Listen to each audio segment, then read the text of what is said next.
and welcome back to my YouTube channel. In today's video, we're going to be talking all about intermittent fasting. But before we get into the video, make sure to give this video a nice thumbs up and don't forget to hit that subscribe button and the little bell so you don't miss another one of my videos. Alright, let's get into it.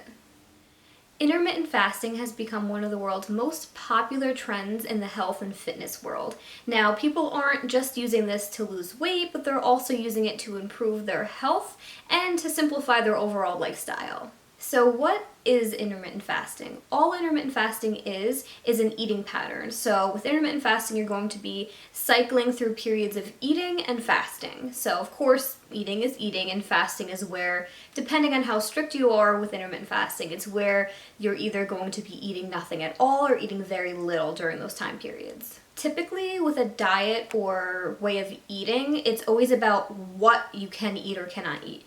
With intermittent fasting, it's more about when you can or cannot eat. So it's more of an eating pattern than a diet, I would say. I don't know about you guys, but for me, it definitely comes more naturally to skip some meals here and there and just naturally fast rather than every single day eating 3, 4, 5+ meals a day. Now, there are different methods when it comes to intermittent fasting, but all of them have to do with splitting either your day or your week into cycles of eating and fasting. Now, like I said before, some people are more strict with it and some people are not. It's really up to you guys and whatever works best with you and however you feel. So always listen to your body. That's number one. So here today I'm going to talk about the 3 most popular methods. Now that's going to be the 16-8 method, the eat-stop-eat method, and the 5-2 method. The 16-8 method is also called the Leangains method. Now this is the most popular because it's the simplest, it's the easiest to adapt to and to adhere to, and it's most sustainable. Here what you're going to do is you're going to skip breakfast and then you're going to restrict your daily eating cycle to 8 hours. So for instance, 12 p.m. to 8 p.m. That's when you're allowed to eat. And then you're going to be fasting for the next 16 hours. So then again, you're going to bring it back to the 12 p.m. to 8 p.m. Does that make sense? With the eat, stop, eat method, what you're going to want to do is fast for 24 hours a couple days a week. So for example, you eat dinner and then you don't eat again till dinner the next day. The 5-2 method is the most complicated. So with this one, what you're going to want to do is 2 days out of the week, non-consecutive, so not 2 days in a row. You're only going to eat 500 to 600 calories, and then the rest of the week you're going to eat normally. If you're looking to practice intermittent fasting to lose weight, then you have to make sure you're in a caloric deficit, so reducing the amount of calories that you consume each day. Now, if you haven't seen them already, I'll make sure to link them on the screen or down in the description box. 3 videos. What is a calorie, what is a calorie deficit, and why you're not losing weight. Those are going to be really helpful for you guys. What's most important here is that you're not overeating during your eating periods. So the reason that intermittent fasting works and helps you lose weight is because it's kind of forcing you to be in a caloric deficit.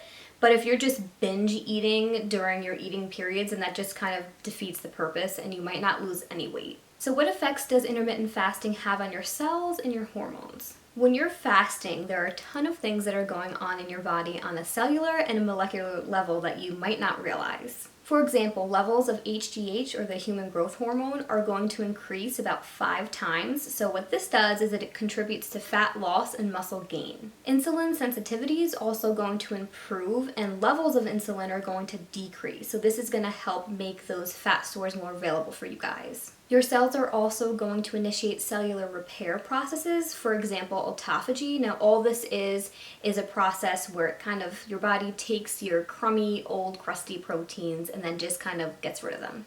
Changes also occur with gene expression and the actual function of your genes, which relate to longevity and protecting you against disease. So aside from fat loss, these are all of the health benefits that people are really striving to get from intermittent fasting. With that being said, weight loss is still the most common reason that people want to try intermittent fasting because, like I said before, naturally with this method, you're going to be in a caloric deficit and eating less food, hence less calories, as long as you're doing it properly. But also, like I said before, the changes in your hormones are going to facilitate weight loss too, so that's always a plus. So yes, intermittent fasting lowers your insulin levels and raises your growth hormone levels, But what it also does is it increases the release of norepinephrine, which is a fat-burning hormone. Because of all these changes in your hormones, you can actually increase your metabolic rate from 3.6 to 14%. That's insane. So let's get into some more health benefits about intermittent fasting. So studies show that intermittent fasting not only has benefits for weight control, but it also can improve the health of your body and your brain, and studies show that it can make you live longer. So I have 7 main health benefits of intermittent fasting. So health benefit number 1 is going to be weight loss. So you're going to be losing weight without consciously counting calories here. Number 2 is insulin resistance. So what this is going to do is going to lower your insulin, which is going to lower your blood sugar, which protects against type 2 diabetes. Number 3 is inflammation. So studies do show a decrease in inflammation, which is a key culprit in many chronic diseases. Number 4 is your heart health. So it may reduce your bad LDL cholesterol, blood triglycerides, inflammatory markers, blood sugar levels, insulin resistance, which are all risk factors for heart disease. Number 5 is cancer. So studies in animals did find that intermittent fasting can prevent cancer. Number 6 is brain health. So it does increase the hormone BNDF, which is brain-derived neurotrophic factor. This can also aid in the growth of new nerve cells, and this will also prevent Alzheimer's disease. Number 7 is anti-aging. So another study found in animals, actually in rats, showed that fasted rats actually had an increase in their lifespan from 36 to 83%. Do keep in mind that research pops up everywhere and we're always learning new things, so this is just the early stages of research on this topic. Now, if I'm going to be talking about this topic, I do have to mention any side effects and safety protocols when it comes to fasting. So of course, hunger is going to be the main side effect when it comes to intermittent fasting, but you might also feel a little weaker or feel like maybe you're not performing at your top speed throughout the day, but this is something that you'll get used to. Just like with anything else, this is temporary, so it's just something that your body is going to get used to, so you're just changing your eating schedule completely, and your body is going to be like, wait a second, what's going on? But like I said, you'll get used to it. So who should be careful or maybe even avoid intermittent fasting altogether? Intermittent fasting is certainly not for everyone, so if you have a history of eating disorders or if you're currently underweight, then I would recommend talking to your health provider or your doctor, whoever it is that you go to, before you start doing something like this. Women should ease into this process and stop if you're experiencing anything like amenorrhea or you're not getting a period or having a menstruation. If you're having any issues with fertility or if you're trying to get pregnant, I definitely wouldn't practice intermittent fasting, and also, of course, don't do this if you're pregnant or breastfeeding. If you have a medical condition, also, make sure to talk to your doctor before doing anything. This would include those of you out there who have diabetes, issues with the regulation of blood sugar, if you have low blood pressure, if you're taking medication, if you're underweight, like I said, if you have had eating disorders in the past, like I've said, or again, if you are experiencing amenorrhea, you don't have periods, or you've missed your period, if you're breastfeeding or trying to get pregnant or anything like that. Now, all that being said, intermittent fasting has an exceptional safety profile. So there's nothing wrong with skipping a meal here and there throughout the day as long as you're well nourished and you're healthy and you're feeling good. So how do you get started? Now, chances are you've probably already fasted in your life before. Like, have you ever eaten dinner and then slept in late and didn't eat again till lunch the next day or something like that?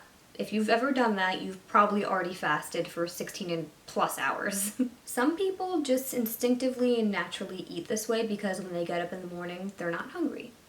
Hi, that's me. I cannot wake up in the morning and just eat an entire breakfast. Like, I feel like I'll be sick. Even if I wake up in the morning and I just like smell like just breakfast food, I'm just like, ugh. I need to wait like a couple hours. I need to be up, doing my thing, awake, and then like I'll be hungry later. Like I said before, the 16-8 method is the simplest and the most sustainable, so if you're going to start anywhere, I would definitely start there.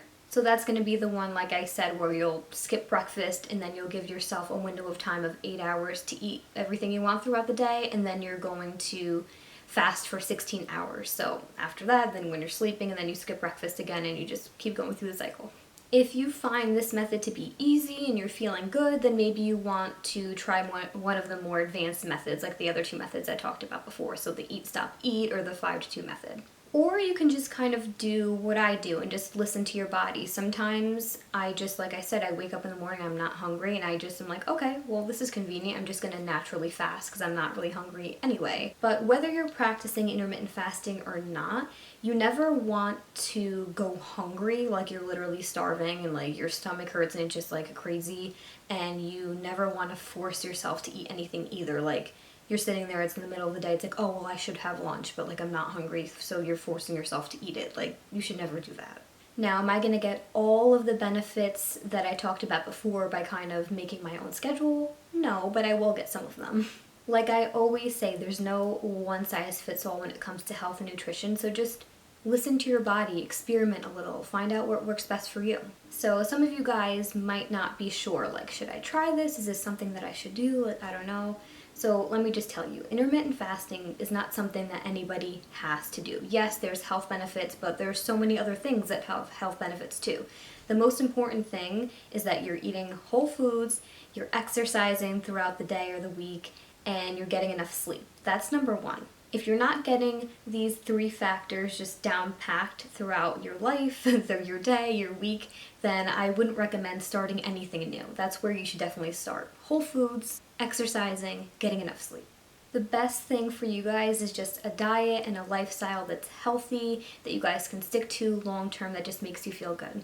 Alright guys, well I hope I answered any and all of your questions about intermittent fasting. If there's something that I missed, didn't cover, or another question that you have for me, make sure to just ask me in the comment section below. I'll definitely respond to you guys. But that's all I have for this video today, you guys. I hope you liked it and I hope you learned something new. If you did like it, make sure to give this video a nice thumbs up and don't forget to hit that subscribe button and the little bell so you don't miss another one of my videos. If you want to get my exclusive nutrition tips, healthy food recommendations, and delicious recipes right to your inbox, then make sure to head over to my description box, click the link, and join the fam. Thank you guys so much for watching, and I'll see you in my next video. Bye guys.